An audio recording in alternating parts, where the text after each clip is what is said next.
Hey everyone, I am back with chapter 2 of Red. This is called The Path in the Woods. Goodbye, Red. Take care of Granny, Papa called as he smacked the reins on the mule. I watched my parents bounce down the mountain with a wagon load of logs to sell in the valley, the Queen's City yonder and beyond, leaving me to stay with Granny. And stay on your path, called Mama. I always do, I said, though she couldn't hear me. I waved one last goodbye before my parents disappeared around a bend, leaving only a trail of dust. They wouldn't be back for at least a week, perhaps 2, which left Granny and me all alone in the woods. I was thrilled by the thought. I heaved up my basket full of fresh bread, salted pork, and a pot of honey. Granny didn't need any of it, but Mom insisted on sending something besides just me, as though I were a burden and Granny required compensation to take care of me. I stepped into the woods and immediately the earth beneath me trembled. The leaves rustled and spread apart. The true roots sank into the ground and the stones rose up out of the dirt, creating a path, my path, stretching straight into the woods towards Granny's house. I drank in a small pint of the ripening earth. It was late summer, but there was a hint of spice in the air, foretelling autumn. The chatter of squirrels and birds and the buzz of insects all harmonized to compose a wild, rustic tune. A crow landed on a branch near my head and made an off-key squawk, a complaint that he was hungry but couldn't find any mice. Well, what do you want me to do about it? I said. I don't have magnificent beak like you, nor wings to fly. He squawked in annoyance and then flew away. I can understand most creatures in the woods. Their chatter, their cries for food and a shelter or a mate. They don't have words, not like humans. But the meanings of their sounds and movements ripple through me. It's almost like a spell. Anyone can smell onions or basil and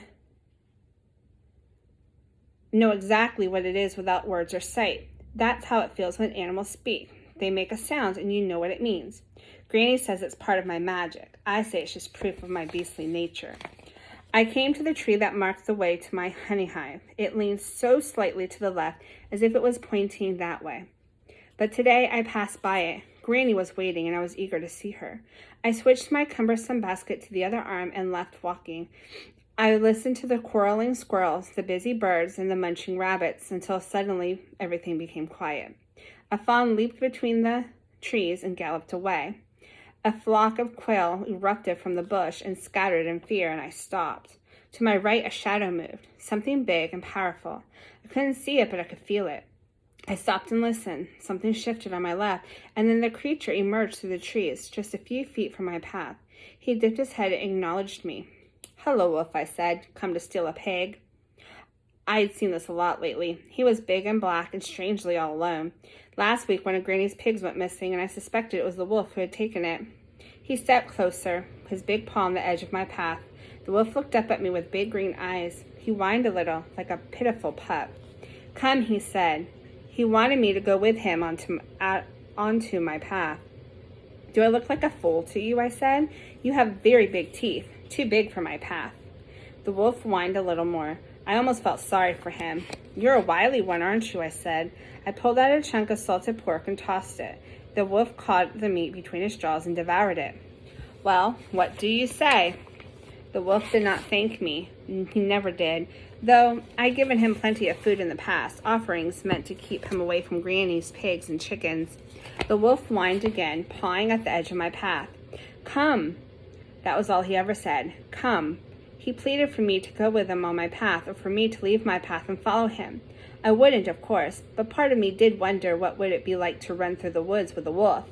Wild, exciting, dangerous? I wished the wolf would speak to me a little more at least. Other animals were simple. I understood them simply, but not this wolf. I sensed his deep in complexity, a web of thought and emotions that I couldn't fully access. I believed he had words and thoughts every bit as intelligent as mine. I wanted to make sure they were there. Sometimes deeper in the trees creaked. Leaves rustled. The wolf stiffened and bolted away as an arrow shot. An old man stumbled out of the woods. He held a bow and arrow and swung it around the direction, searching for his prey. Horst, the huntsman. Where did he go? He said in a ragged, breathy voice. Who? I said. His eyes darted. The wolf. I saw him just now. He went that way, I said, but I don't think you'll catch him. Horst stomped his foot. Dust billowed off him. I had seen this I've never been this close to the huntsman before. Old was not the right word for him. He was ancient.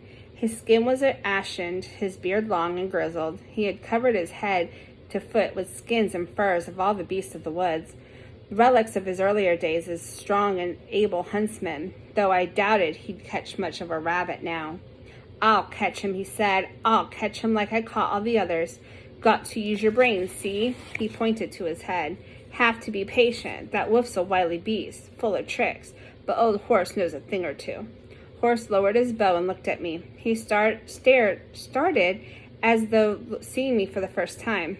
What are you doing in the woods? That's no place for a little girl, he said. I am here all the time. My granny lives in the woods. Your granny? Rose Red? Oh, yes, the witch, he said. Witch, casually, the way he might say the banker or the miller. I was thinking of paying her a visit, said Horst. See if she can help me with the stiffness of my knee. He tried to move his knee around, and it creaked and cracked like a rusty hinge. Granny was not fond of visitors. I don't think... A rabbit sprang from the bush, and Horst swung around and shot an arrow and missed. Rats, he said, hobbling after the rabbit, muttering curses beneath his breath. Poor Horst. He wasn't much of a huntsman. I sighed and kept walking and switching the cursed basket to the other arm. Wolves and huntsmen. What next? I watched for Granny's house to appear. Any minute now. I've been to Granny's 1,000 times, and still her house always seemed to appear out of nowhere. At first, all I could see were trees, and then as if I came closer, the trees grew together and changed shape, and then there was Granny's cottage. Moss dangling from the roof, ivy creeping up the walls, smoke rising from the chimney. Roses blossomed all around the cottage. Thick trees stood on each side of the door, like sentinels keeping watch. I knocked on the door. Granny, it's me, Red. Come in, child. It's not locked. I opened the door and stepped into the familiar smell of warm spices and fresh growing things. The ceiling was hung with herbs and flowers, table and shelves covered with little clay pots and jars, and a pestle and mortar for potion making. Granny's rocking chair sat close to the fireplace, and a rabbit fur rug on the floor for me. This is where we usually sat when Granny told me stories, but Granny was not in her chair. Granny? A rustling sound came from the other side of the cottage near Granny's bed. I went closer and gave a low yelp. There in Granny's bed, wearing Granny's nightgown and a nightcap, was a wolf. And that takes us to chapter 3, which we'll read tomorrow. I hope you have a good day.